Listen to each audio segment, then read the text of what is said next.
Je suis en troisième année. Je suis en troisième année. Izina nitwa Mr. T.I. Nkaba ndi umuririmbyi, nkaba ndi umunyeshuri. Jewe niga mu mwaka wa 4 primaire. Mwaka wa 4? Ego. Mr. T.I. Yes. Mu wa 4? Je niga mu mwaka wa 4 primaire. Ego. Ufise imyaka ingahe? Ndabaramukije neza abakunzi ba Akiwacu magazine aho muherereye hose. Ndabahaniye ikaze muri kino kiganiro Akiwacu Music. Murabimenyereye Akiwacu Music ni kiganiro ndababwira amakuru abari karavugwa mu muziki ndetse no kubaririmbyi bacyonga iwacu mu Burundi. Ndakubwira babiriko biravugwa hirya no hino cyane cyane mu muziki wonga iwacu mu Burundi. So nkuko nababwiye rero nko nabibemereye Akiwacu Music nzora tubabwira amakuru gusa bibaye ngombwa.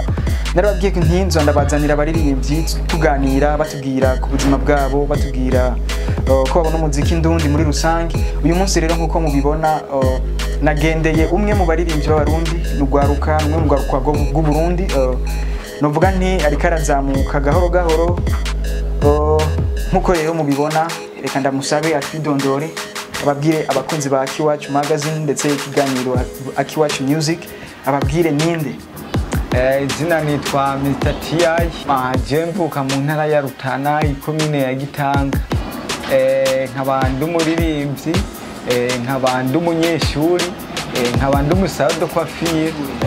Wiga ibiki wiga mu kangahe bimeze gute? Jewe niga mu mwaka wa 4 primaire. Mu mwaka wa 4? Ego. Mr. T.I. Yes. Mu wa 4? Je niga mu mwaka wa 4 primaire. Ego. Ufise imyaka ingahe? Byagenze gute? Je kwanza mfise imyaka 18. 18. Ego. Ukaba wiga mu wa 4? Ego. Byagenze gute? Byakugendekeye gute? Je ikuntu byagenze no kuvuga ko abavyeyi banje barasize ku ishuri tukiri bato bato.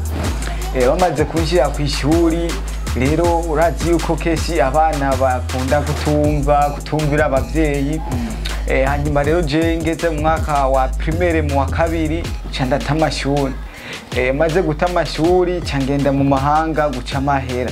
Nari nagiye mu gihugu ca Tanzania. Muri Tanzania? Ego. Okay. Maze kugenda rero twagiye duhura n'ibibazo. Nikihe kintu neza na neza ikintu nyamukuru cyo bacaragutumye usubira ku ishuri? Ikintu campagurukije kugira ngo usubire ku ishuri nukuvuga ko jewe ngira ngo nta amahanga yose nayamaze ngenda guca amahera ngenda hirya no hino.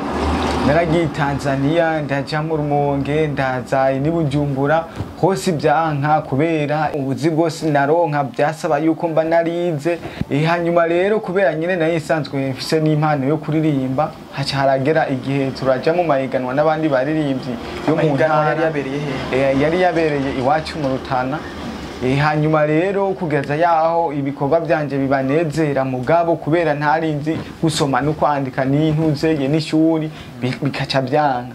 Rero abastare bose twari kumwe kubera bose bari barize bakaca baguma bansuzugura kubera nanje ntize kugeza yaho n'ibikorwa byanje bigomba guhagarara kubera ntize. Rero naca niyumvira yuko ishuri aringira akamaro kandi ari ryambere.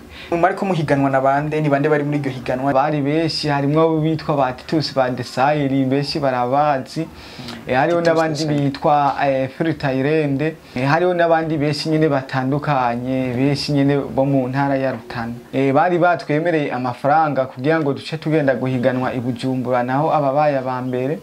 Rero je maze kuba mu kibanza ca hafi baca badusaba ibintu by'amashuri nanje kubera ntari mfise amashuri menshi baca bavuga ati rero wewe ucuvamo. None nashoboye kugira ikibanza ciza muga rero niyo baca basaba amashuri baca basanga je na amashuri mfise ndababara gose. Niho rero naciye niyumvira gusubira ku ishuri. Nasubiye ku ishuri nkuze ukunyene subira mu mwaka primaire mu ya 3.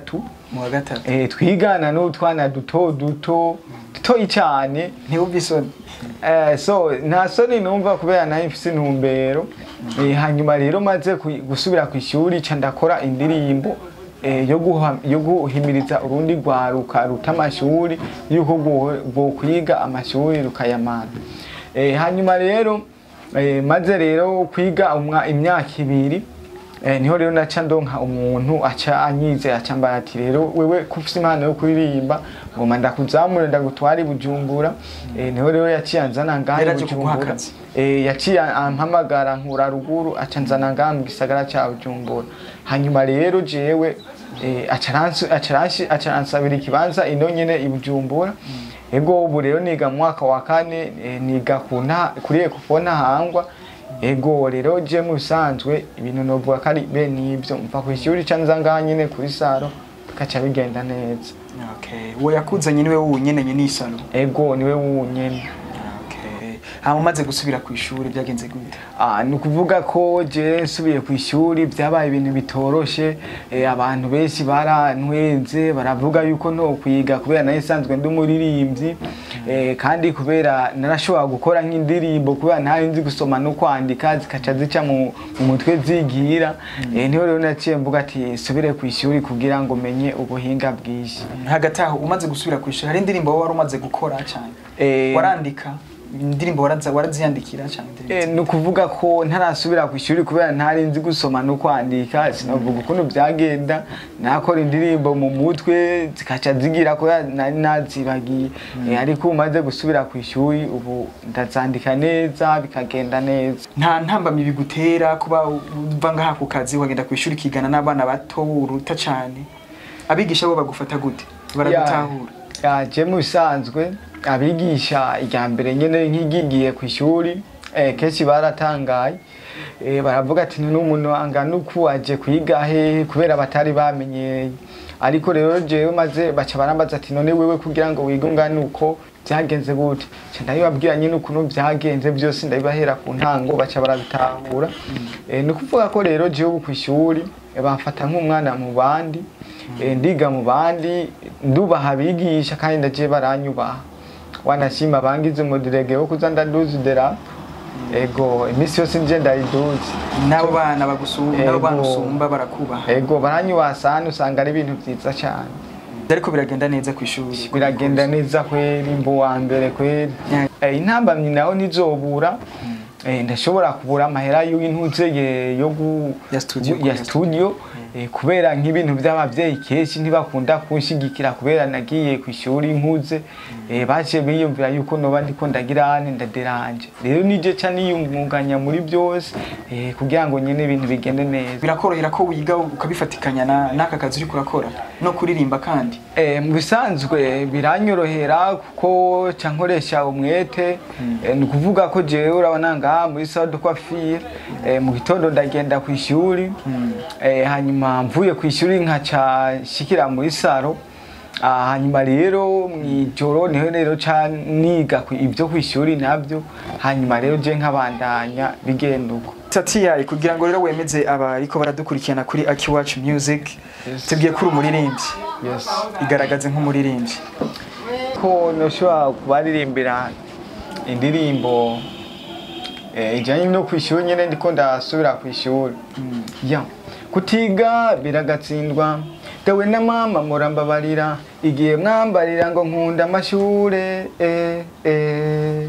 Nigize agakomeye nkakubumvira.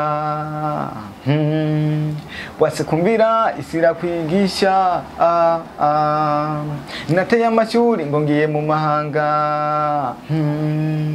Mu mahanga anyeretse byinshi bica bituma jewe nshaka kwiga. Bana biwacu dukunde kwiga. Tuzomenya ubuhinga niyo twiga kwishuri. Arekore iriya rikarase. Arekore iriya rikarase. Je suis en troisième année. Je suis en troisième année. Yes, musanzwe wogomba kuraba amakuru yiwanje byose ukuntu bimeze yoja kuri YouTube akandika Mr. dusubire ku ishuri. Niho yoca ashobora kubona ibikorwa byanje n'ukuntu bimeze. Mu kwezi kwa mbere ndafise igikorwa. Mu kwezi kwa mbere? Ego ico gikorwa ndizera kweri yuko gizoba gikaze kandi gizoba gifise ingufu nyinshi. Ego murobimenya muzovyumva kweri. niko ndakora igikorwa gisukuye gose.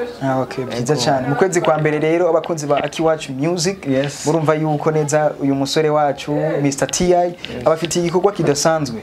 Bwana Mr TI, batubwiye yuko ari wewe wiyungunganya kugira ngo ushobore kugira ico wimariye, ushobore kugira ico ukoze, ni wewe byose, ni wewe ku mufuko byose ni wewe. Ego. Ubu unye aka kanya uburonse umuntu agufasha, wifuza yuko yo gufasha iki canke nk'abariko baradukurikirana kuri Akiwacu Magazine muri kino kiganiro Akiwacu Music, yuvuga ati nkeneye gufasha umupeti, no mufasha iki, yo gufasha iki, ni iki kintu wumva cambere cibanze wumva yo gufasha?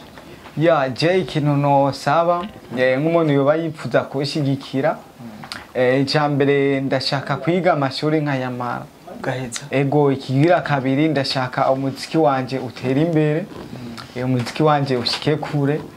Ego aka kanya wo gukenera akabafise nk'ubufasha runaka ashaka kuguha, byogenda guteye gusanga hehe, hari nimero ya telefone wo muhaye ukuronderako?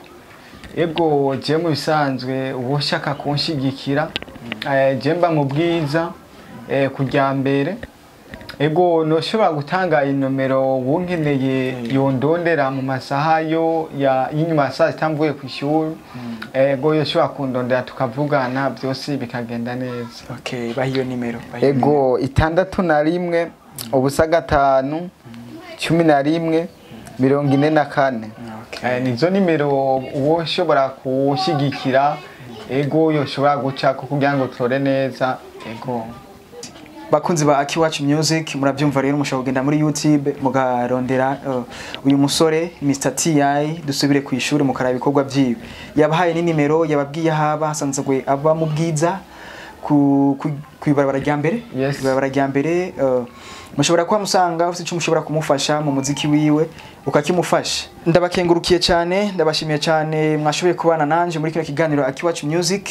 Nizere yuko mwashoboye kuryoherwa. Mr TI, ndagushimire cyane. Thank you. Wakoze kubana nanje. Wakoze kubana nanje mukunzi wa Akiwacu Music. Tujye twongera dusubire tubonane ku munsi nk'uyu, ku munsi wa gatandatu igihe cy'isaha 2 z'ijoro ku masaha yo ngaho iwacu mu Burundi. Mwari kumwe nanje, banyita Jefferson Badga aka the host. Ushobora kunyitaga gusa bikaba bikwiye. Bless up.